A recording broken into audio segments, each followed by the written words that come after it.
বিশ্বব্যাপী এরকম আরও অনেক উদাহরণ দেয়া যায়।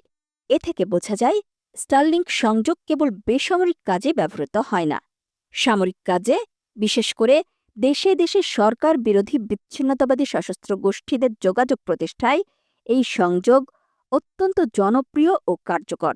সে কারণে পার্বত্য চট্টগ্রামের মতো একটি অঞ্চল যেখানে বিচ্ছিন্নতাবাদী সশস্ত্র গোষ্ঠীর বিপুল ও শক্তিশালী সক্রিয় কর্মকাণ্ড পরিচালনা হচ্ছে, সেখানে এ ধরনের সংযোগ ওপেনের পূর্বে সরকারের উচিত ছিল রাষ্ট্রের নিরাপত্তা সংস্থাগুলোর সাথে আলাপ আলোচনার ভিত্তিতে থ্রেট ও রিস্ক অ্যানালাইসিস করে অগ্রসর হওয়া। কেবল বাংলাদেশে নয়, ভারতের সেভেন সিস্টার্স ও মিয়ানমারের সন্নিহিত প্রদেশগুলোতে যে বিচ্ছিন্নতাবাদী কার্যক্রম পরিচালিত হচ্ছে, এই সংযোগ ব্যবস্থা তাদের কোনো বিশেষ সুযোগ তৈরি করে দেবে কিনা সেটাও বিবেচনায় আনা উচিত ছিল। একই সাথে ত্রিদেশীয় বিচ্ছিন্নতাবাদী গোষ্ঠীর মাঝে